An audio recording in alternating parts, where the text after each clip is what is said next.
Hey everyone, it's May. This is going to be a pretty unique episode for a couple of reasons. First and foremost, I was reminded today that this is actually the second anniversary, February 3rd, of the launch of the May Lee Show, and I had no idea. I wasn't paying attention, didn't realize that until I was told this. And I was underwhelmed by the news, and I'm going to be very, very frank with all of you in this episode because I feel like the show is changing and I'm struggling.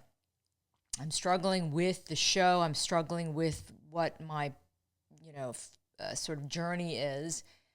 It's been a challenging 2 years, as we all know, for obvious reasons, the main being COVID-19, the pandemic, and of course, the onslaught of anti-Asian hate because of it.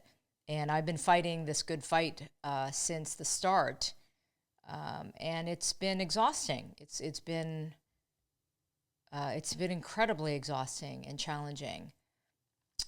And I've done my best. I have continued to do my best in terms of being vocal and trying to be very active in the community, at least trying to inform in the way I can. But it's physically, emotionally, mentally draining. And I don't know if probably most of you have heard by now the death of Cheslie Kryst, who is the former Miss USA winner, beautiful woman, young woman, who committed suicide just recently. And here's a woman who was so accomplished, right? She was Miss USA, the oldest Miss USA at age 28. She won in 2019. African American, lawyer, correspondent for Extra, which is a television show, and seemingly had a great life going for her. But her mother just recently told the media that Cheslie was a high-functioning depressant, meaning she was dealing with high-functioning depression. So no one really knew, because she had this facade of doing okay and actually thriving, right? Nobody would have ever guessed this. Even some of her closest friends now say that they had no idea the extent of her depression. And I went back and researched some of the things that had been said about her, but also things that she had written openly about her life, leading up to Miss USA and then afterwards. And there's this article that she penned for Allure magazine just last year. And she was talking about the idea of turning 30 and how she started the article by saying, each time I say I'm turning 30, I cringe a little. Sometimes I can successfully mask this uncomfortable response with excitement. Other times my enthusiasm feels hollow, like bad acting. Society has never been kind to those growing old, especially women. I certainly can vouch for that because, I'm in my 50s and ageism is alive and well. And for someone so beautiful and young, hadn't even turned 30 at this time when she was writing this article, for her to say that is pretty powerful. It says a lot, doesn't it? She goes on to say, a grinning, crinkly-eyed glance at my achievements thus far makes me giddy about laying the groundwork for more. But turning 30 feels like a cold reminder that I'm running out of time to matter in society's eyes, and it's infuriating. That line struck me pretty hard, that line in particular, because she's talking about the idea that she feels like she's running out of time to make a difference, to matter, to do something with her life where society will say you matter and you're making a difference and you're serving a purpose. And that struck me because that is how I feel. And I know that back in my day, especially, when I was her age at this time, I also had very lofty goals. I was very ambitious. I was very driven. And so age was a big factor in setting those goals. I was saying things like, oh, by the time I'm 30, I'm going to be on network television. I'm going to be an anchor. And I achieved all of that. And yet it seemed hollow. I mean, it was thrilling for the time being. And yet then you want to pursue the next big thing. You just never are satisfied. And she then goes on in this article to say those very things that I thought too. After she spent 8 days in the hospital from overworking herself and being so driven, she said that I discovered that the world's most important question, especially when asked repeatedly and answered frankly, is why? Why earn more achievements just to collect another win? Why pursue another plaque or medal or line item on a resume if it's for vanity's sake rather than out of passion? Why work so hard to capture the dreams I've been taught by society to want when I continue to find only emptiness? Too often I notice that the only people impressed by an accomplishment were those who wanted it for themselves. Meanwhile, I was rewarded with a lonely craving for the next award. Some would see this hunger and label it competitiveness. Others might call it the unquenchable thirst of insecurity. I think it's both. Just from, coming from my own experience, I am very competitive. I'm always wanting to achieve more. I'm never satisfied. But I also think it is an unquenchable thirst of insecurity, feeling like I'm not enough. I haven't done enough. I need to matter more. I need to be seen more. And with Cheslie's experience as a Black woman growing up in the society and always made to feel maybe less than and not quite fitting in. Even as Miss USA, she talks about the fact that she was not the model, thin, tall, white woman that's expected of beauty pageants. And so it's as if she was saying that she's always been fighting against, societal norms. And as an Asian woman, a girl and woman growing up in this country, I too have always felt like I didn't quite fit in and didn't belong. And I've been always fighting those standards and fighting those stereotypes.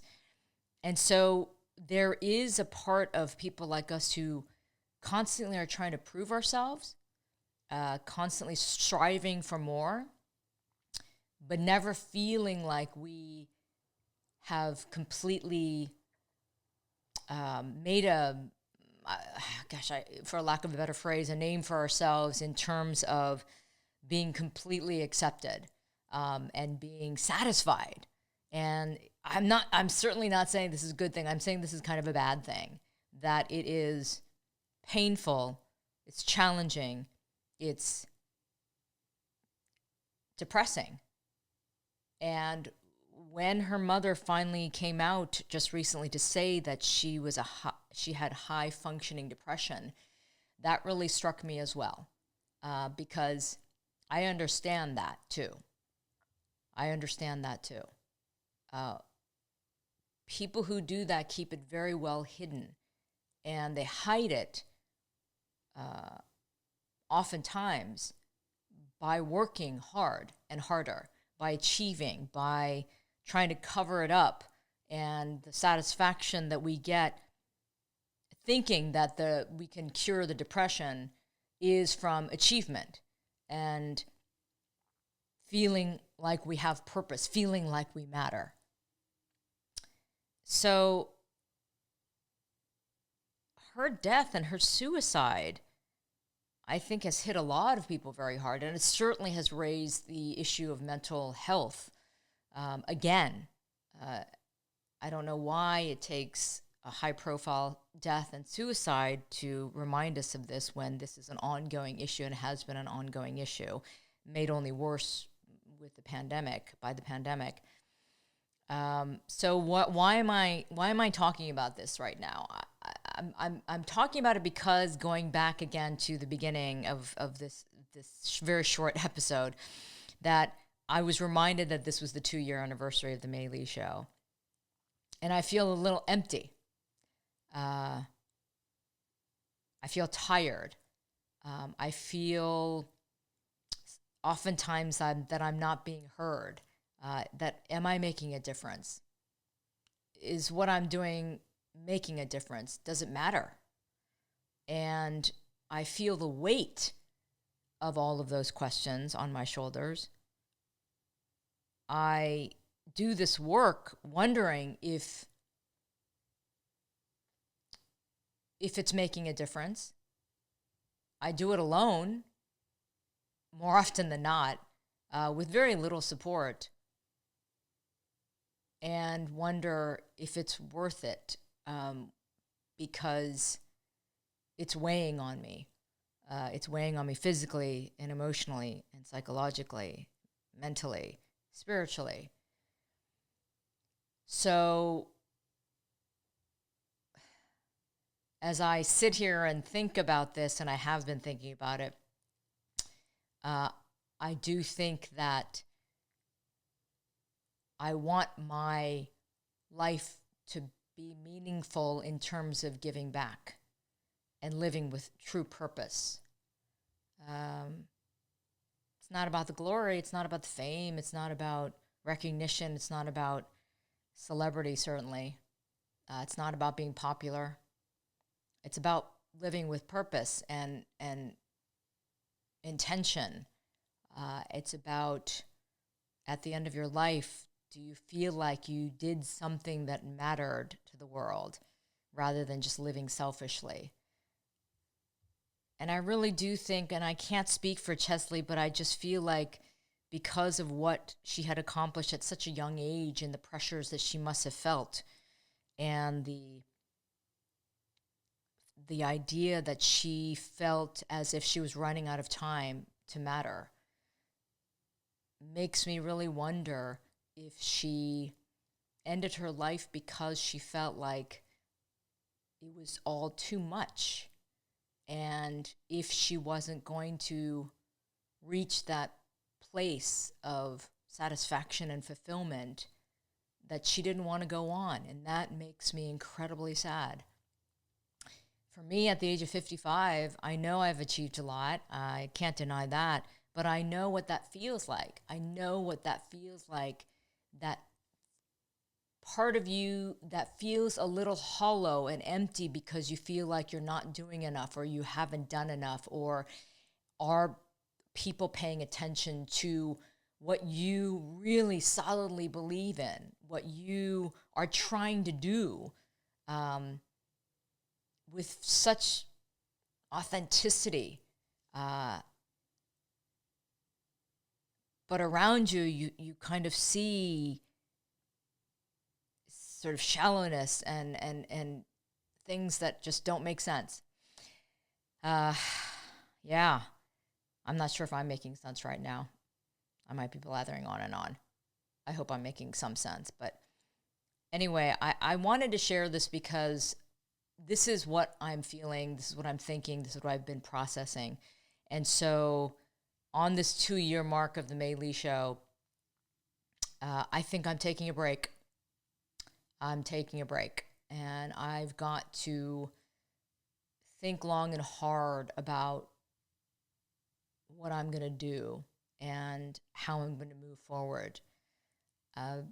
Because I do know that I have many days of feeling a lack of motivation and inspiration, and a feeling of loneliness and isolation. And that really impacts my sense of purpose. So I'm going to take a break and be very mindful about what I do. Going to do a lot of praying, going to do a lot of soul searching, going to do a lot of asking for help from God, and also being very honest with what I'm feeling and thinking. And this is obviously a way I'm doing it, since I'm speaking about it publicly like this.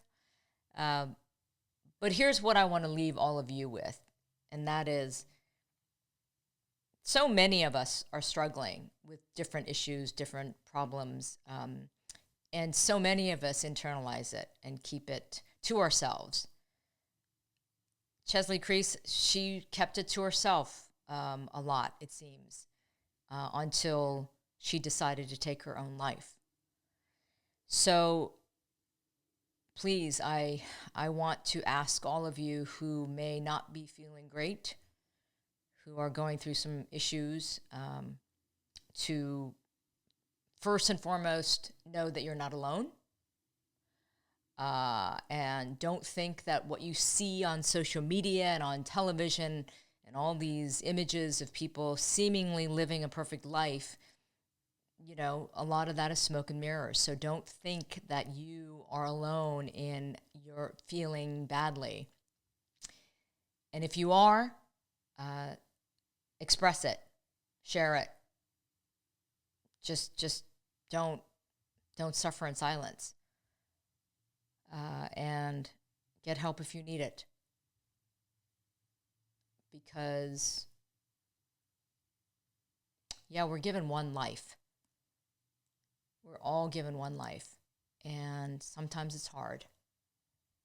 But, you know, we gotta live as fully as possible, even with the hardships. But you're not alone, okay?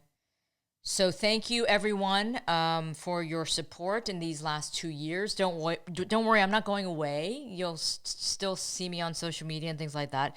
And with the show, I've just got to make some decisions. I just need to take a little time.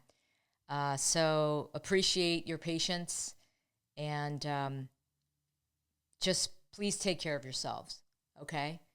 And let's take care of each other. All right. See ya.